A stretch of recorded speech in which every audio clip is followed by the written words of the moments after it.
For this video, I'm going to put my money where my mouth is. I'm going to risk losing my audience to bring you some content that is as thought-provoking as it is risky for me. I might make some friends from this video, I very well might make some enemies from this video, but what's life for if you don't want to roll the dice a couple of times? You guys might not know this, but on the YouTube Studio, there's a page that allows you to see which other creators and videos your audience is watching. From this, I know that some of you have fantastic taste watching the likes of Eudoxia Mysteries and Visual Venture, and I also know that a lot of you also watch Illuminaughti. I believe that she's the 4th most popular creator among my audience over the past month, so there's a good chance that a lot of you watch her videos. But you might not know that she's been caught up in some drama over the past few weeks. Now, I'm not really one to jump on the drama bandwagon very much, at least when I have nothing new to add, but I do think I have a unique perspective here.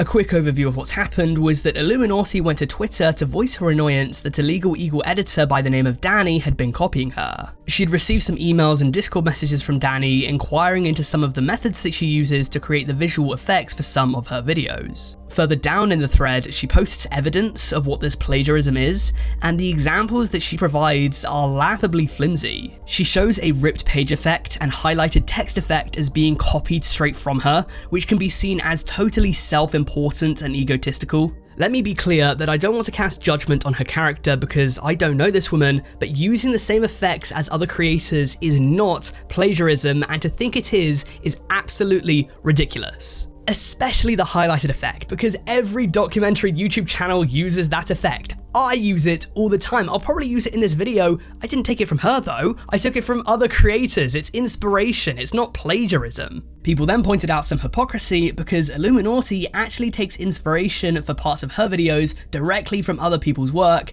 and then everyone just started to clown on her.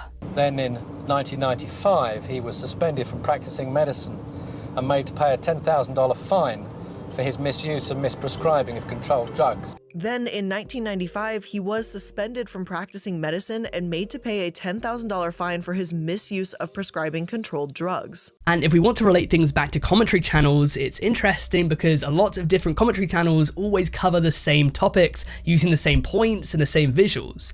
But does it mean that they're copying each other? Of course not. I'm not really much of a reader, but recently I read Austin Kleon's Steal Like an Artist. It's an absolute essential for a budding creative, and in the book, he makes the point that you should steal. Steal a highlight effect from one creator, steal lighting ideas from another one, steal thumbnail inspiration from a third. Only if you steal dozens of ideas from dozens of creators will you have something new and original. I think that Illuminaughti is completely within her right to steal quotes directly from other documentaries if what she's doing with them makes it an original piece of work, but it's only when you call others out for this kind of thing that makes you a hypocrite. If you steal from one person, you're a plagiarist, but if you steal from many people, you're an artist. That's a quote I stole. And if you watch a single Legal Eagle video, you will know that his style is not ripped directly from Illuminaughti. Either way, in the wake of this, others came out to throw other accusations at her. She's been accused of treating her editors very poorly, she's been accused of being manipulative and toxic, which again, I don't want to delve into too much because I don't know her personally, I don't want to cast judgment on her character, but I will say that her behaviour hasn't just recently been questioned. It's not like everyone's just been waiting for her to slip up so they can pounce on her, and for my point, I'll direct you to a video made by Ringman of Chaos, which was uploaded back in April of 2021, so it's more than 2 years old now. And in this video, he goes through many more of the controversies that she's been a part of, many of which have remained relatively unknown until now. But she's been accused of deleting videos from other people's channels, of treating people unfairly, of having double standards, of abusing the copyright system to silence her critics, and being caught in the act of doing so. Nicholas Diorio, for example, made a video that criticised Illuminaughti, which had Illuminaughti fan art in the thumbnail. This video obviously upset her enough to reach out to the artist who made the fan art of her to try and get the entire video taken down. She called Nick's channel a damn hate channel, disregarding context and reality entirely. This was seriously manipulative behaviour. If you're interested in this old drama, I'm going to link Ringman of Chaos' video down in the description, but this is all to say that this behaviour isn't new, it's been going on for years. And yeah, even though she's apologised to the Legal Eagle editor that she tried to expose to the internet, who was a fan of hers by the way, that's why he reached out in the first place, and then she just turned around and did that to him, which was completely unwarranted, and it must have been awful. She's apologised to him and he has accepted the apology, but I wonder, Did she apologize because she's reassessed this situation and she's gone, wow, that was awful for me to just blast this guy from the Legal Eagle team on Twitter? Has she done it because she thinks that, yes, she was really wrong to do so? Or has she done it because she noticed the entire internet has turned on her and she knows that it makes business sense to try and sweep this under the rug and move on and apologize?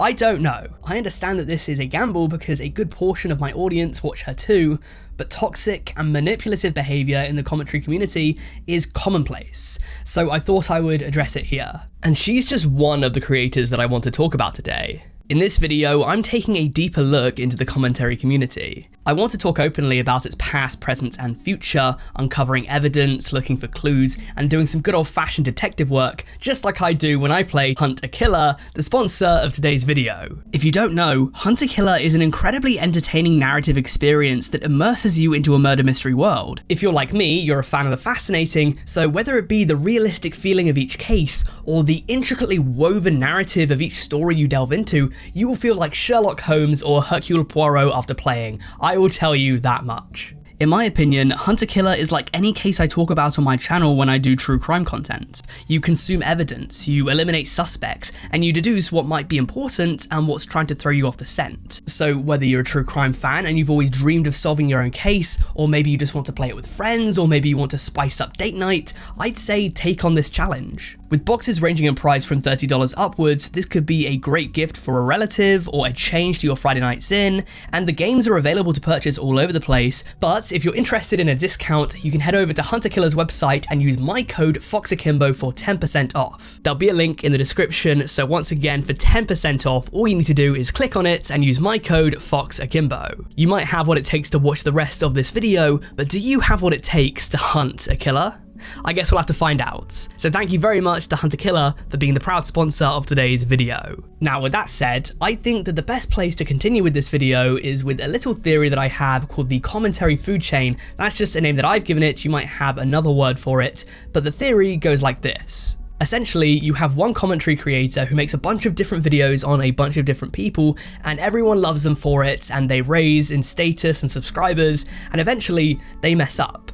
And their mistake is capitalized on a second creator who completely tears them down in a video, and now they're the top dog, until they eventually mess up, and then a third creator pounces on them, and it's like this food chain of, bigger predators eating, and then, being eaten, and then eating and being eaten, and it's just this weird, food chain, circle of life, whatever you want to call it. It carries on, so on and so forth, until the end of time, or until the chain is broken. It's not a new thought or theory in the slightest, but if you decide to enter the commentary coliseum, you enter into this. Probably the most famous example was Keemstar going out and literally reporting on all of the drama that was going on. He capitalized on other creators getting into beef. He becomes friends with Leafy and Grade A Under A back in 2015 or 2016, but those two eventually distanced themselves from Keemstar, turning on him and calling him out. Leafy carries on making commentary videos of his own, but eventually gets ruined by iDubbbz in his infamous content cop where he points out the hypocrisy in Leafy absolutely destroying other people when he has insecurities himself,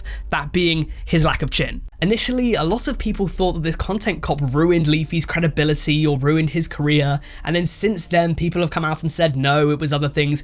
Either way, he was on borrowed time. iDubbbz was really the first one to get one over on Leafy, but either way, Leafy wasn't going to survive long on YouTube because policy and algorithm changes would have brought him down sooner or later. Even so, iDubbbz was now the top dog in many people's eyes, but not for long because over the next few years, he would shift his style of content. And then in 2021, iDubbbz would try and film a documentary about Sam Hyde. But Hyde, thinking that this was going to be some sort of an attack on him, filmed a counter-documentary where he played iDubbbz like an absolute fiddle. Obviously, it's not just Sam Hyde who could be considered the cause of the downfall of iDubbbz, if you want to call it that. I don't think iDubbbz really wants to be in the commentary community anymore. Now, whether or not Sam Hyde later gets completely destroyed by someone, that's left to be seen, but since Hyde isn't exactly a commentary channel, I'd argue that the chain has now been broken. I once again want to say that this is a bit of a surface level observation, but we've all seen the self-destructive nature of commentary channels, so my point is this. Commentary is a poison chalice. Audiences are fickle, longevity is rare, and if you're a commentary channel, your time at the top is limited before you get knocked off your perch. Very few commentary channels last more than a couple of years, but the next creator that I want to talk about is a bit of a rare exception. If we take things back to the start of this video, I talked about the channels that my audience also watch. I'm taking yet another bite of the cherry here to talk about a creator who's even more popular with my audience than Illuminaughti is. He's the second most popular channel watched by my viewers over the past month or so, and he's a man who's just as controversial as the other creators I've spoken about, of course that being Turkey Tom. I mean, it makes sense. We make similar enough content, but you guys should all know that in the YouTube commentary food chain, foxes eat turkeys. So if you don't know Turkey Tom, it goes without saying that he's a commentary channel, but a very divisive one at that. He's been around for ages, creating his channel back in 2015, but if you look him up online, you will see that he is way younger than you might think, because he's only 20 years old.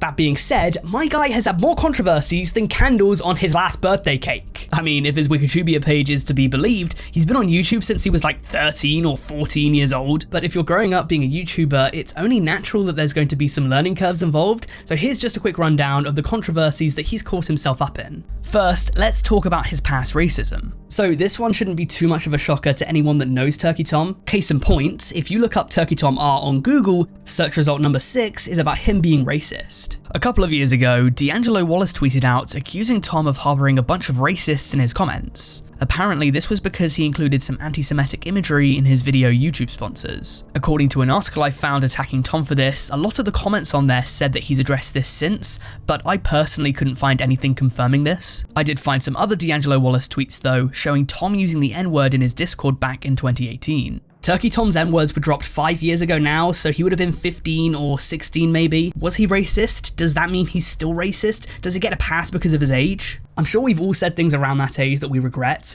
God knows I do. And if you haven't, you're either a liar or a terrible person, because it clearly shows that you haven't grown since then.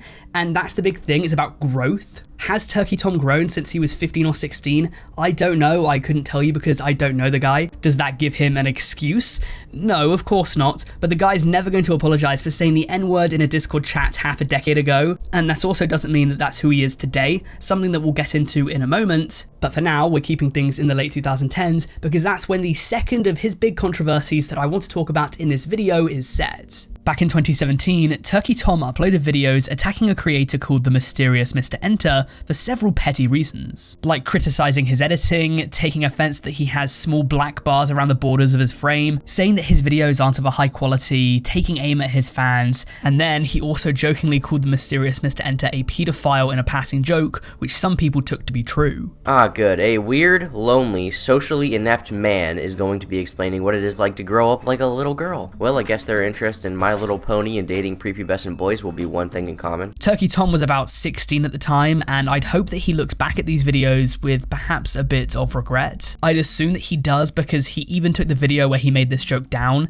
and I'd assume that it's because he knows that these kinds of jokes can rile up an audience, because otherwise the message of this video, as harsh as it was a valid point to be made. For context, the video was about a Kickstarter campaign that was never going to work, so his points on the project were valid, but because people took this joke as truth, the mysterious Mr. Enter had to come out with his own video defending himself, which was positively received. Call it naivety if you want, but this kind of thing was a bad look for Tom. However, when it comes to the pyrocynical accusations, this is where the stakes had changed. These videos dropped around Christmas time of 2020, when Tom was now 18 years old. And instead of just jokingly calling Pyro a predator, he's much more direct in questioning whether he is. He attempted to poke holes in Pyro's defense of the accusations, but unfortunately for him, both videos that he made received a tremendous amount of backlash from their audiences, one of which received more than 100,000 dislikes compared to only 13,000 likes. Tom wouldn't upload another video until March of 2021 following the backlash. So it's clear to see that there's really a rabbit hole of controversy and drama in Tom's old content, but it would be kind of pointless to get mad at now, because these incidents are years old at this point, done by a guy whose content and also likely his personality have changed dramatically since. But speaking of his content, I want to take a deeper look into it. His videos today, in my opinion, fit into this hybrid of commentary and documentary, which to be honest, seems to be where the commentary genre is going. My prediction is that these styles of YouTube documentaries are going to replace the commentaries of the mid to late 2010s, and I feel as though Tom knows this too. If you look on his channel, his description has one word and one word only: edutainment. A portmanteau or fusion of the words education and entertainment. Now, this word could be used to describe his newer work for sure. I'd use it to describe my work too. But his old work? No chance. That was all entertainment. Tom grew up, his content matured, but the algorithm changed too. Back when he was doing this kind of thing, swear bans weren't really a thing, so you could swear as much as you wanted to, and trust me, he did. Policies against criticizing other creators weren't as enforced as they are today. Simply put, to be Tom's size today, he couldn't be doing the same things that he was doing 4 years ago, and I would hope he wouldn't want to. If you take a look into his content, you'll see that as of recent, there's an edge, yes, but it's definitely more YouTube documentary-esque. It focuses on stories and events rather than other creators in similar spheres. He still has an edge, don't get me wrong, but my interpretation is that his style of videos seem a bit more corporate, for lack of a better word. His second channel, on the other hand, seems to be a bit closer to what his main channel used to do. It sounds a lot more off script for one, and it also seems to be a lot more character focused than subject based. But this is his second channel, so you have to ask, why has this now taken a backseat to a more mature documentary style of doing things on his main? Mark my words, commentary isn't dead or dying, but it is evolving and it's shifting. And Tom, as flawed of a past as he has, is, in my opinion, the clearest example of this change. But the commentary community, as expansive as it is, has so many different corners to explore, so of course I want to touch on all of them. But to do that, we're going to have to move to a topic that's perhaps a bit more divisive and talk about political commentary channels. There's two political creators that I want to talk about, one of them being from the left and one of them being from the right, because I only think that's fair. And let me preface this by saying this is not a political channel. I say this every time. This isn't a political channel. I am politically informed as much as I can be. I don't like letting politics rule my life or anything, but I don't think it's fair for me to push any of my agendas on you. Listening to a YouTuber for political advice is stupid in my opinion, so I try and keep things as unbiased as I possibly can. So I'm going to try and go into both of these with a level head. So with that said, let's talk about Hasan and Brett Cooper. Now, political commentary has always had a place on the internet, but I'd argue that on YouTube at least, it's definitely taken off in the past 5 to 10 years quite a bit compared to its early days. There have been a few channels though that have been around since the early days. One of the most recognizable of these is the Young Turks, hosted by Cenk Uygur and Arna Kasparian. This is a left-wing political commentary channel, and it's fair to say that they polarize their audience. Just look at their Google reviews. You're either with them or you're against them. If you're a fan of left-wing political content, you'll know Cenk and the Young Turks. But what a few of you might not know is that Hasan, one of the largest Twitch streamers in the world right now, is actually Cenk's nephew. And this means two things. One, a lot of people have accused Hasan of being a nepo baby because he's closely related to one of the biggest political figures on the internet. And two, family dinners must be really weird. Like, if any of my uncles were content creators, I wouldn't want them to talk about it. But it's the first of these that I really want to delve into because to many of his critics, Hasan is a walking contradiction. If you've ever heard of the term champagne socialist, many people have accused Hasan of being one because he's a multi-millionaire Twitch streamer with a home in LA worth almost $3 million. Let me say too that it's not just the right that have attacked him for this. Figures on the left, such as Isabel Alexis, have done it too in a since deleted tweet. The argument was that his entire personality, the figure that he presented to his audience, was someone who was happy to go against the 1%, to be a voice for the people. He doesn't like the rich, he doesn't like landlords, but now he's in that 1%. He has a luxury mansion. How could he speak for you or for me from his ivory tower? At the same time though, you can firstly make the point that he uses a lot of his money for noble causes. For example, he and his audience were able to raise more than $1 million for the Turkey earthquake, and then a month later, he personally donated another $25,000 to charity, this time to a dog shelter. And then there's the fact that Hasan is literally just participating in capitalism. He didn't choose these rules, but he is playing the game because he has to, and it's to my belief that he's never exploited anyone to get as large as he is. So there's definitely two sides to this debate. If we're solely talking about his commentary though, he's been caught up in a plethora of scandals and controversies because of what he said in the past. For example, the cracker controversy. Back in December 2021, Hasan was banned from Twitch for a week for using the word cracker in reference to white people in an aggravated rant. He died on the hill saying that the word isn't racist because the word has no power, as white people have never been oppressed historically. Now, I've never met anyone who takes offense to the word cracker, but apparently there is a history to the use of the word. According to Wikipedia, it was apparently a racial slur used in reference to poor rural whites, and since in Twitch's guidelines it states that you can't use a slur in reference to a protected characteristic, which would include race, even with white people, Twitch by their own guidelines had to ban him. But that controversy was very mild compared to what we're about to talk about, because believe it or not, Hasan once said that America deserved to have 9/11 happen to it. America deserved 9/11, dude. It. I'm saying it. We want to know what's happening. Like, we fucking totally brought it on ourselves, dude. Holy shit. We did. We fucking did. In a video game, whatever, hypothetically, politically, we fucking did, man. He was pulled onto his uncle's show to clarify that no, what people interpreted was not what he meant. What he claims that he actually meant was that United States foreign policy and the activities in the Middle East prior to the tragedy had a boomerang effect that caused the incident. This video was widely criticized, still to this day having an almost 1-to-2 like to dislike ratio. And then of course you have his beef with Brett Cooper, the figure from the right that we're going to talk about next, because if you're unaware, these two actually have a history together. Hasan accused Cooper from the comments section of essentially being a female Ben Shapiro. If you don't know Brett Cooper, she's a member of the Daily Wire, a prominent right-wing media company. I feel like I might have mentioned her in passing before, but there's this big joke in that community, and even outside of it, all over the internet in fact, that Brett Cooper and Ben Shapiro are essentially the male and female versions of each other on account that they look quite similar and share similar political stances. But then Hasan made an interesting point to jump on, that being about the Brett Cooper brand, if you will. You see, Brett Cooper being a part of the Daily Wire means that her content is very much studio produced. She has a crew that works on her show that includes producers, editors, sound people, set designers and whatnot. I'd also assume that she's got some people to help her brainstorm ideas or to let her know if there's been any interesting internet beef to go down that she can comment on. Her channel uploads almost twice a day, so it's a huge operation for sure. But the crux of the judgment held against her is this. The comment section wasn't made by Brett Cooper, it was made for her.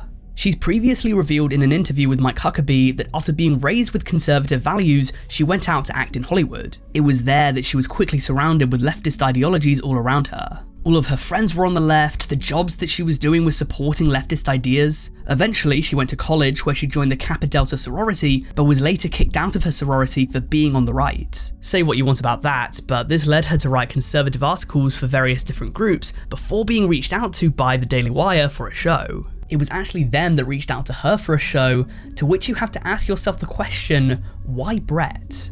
Now, I mean no disrespect when I ask this question. Brett Cooper is younger than me and she's done way more in her time than I have in mine. She carries herself in a very composed manner for the most part, but there must have been a lot of people that the Daily Wire looked at for their show, so why her? But when you look on the Daily Wire, you'll see that Brett Cooper fills a gap.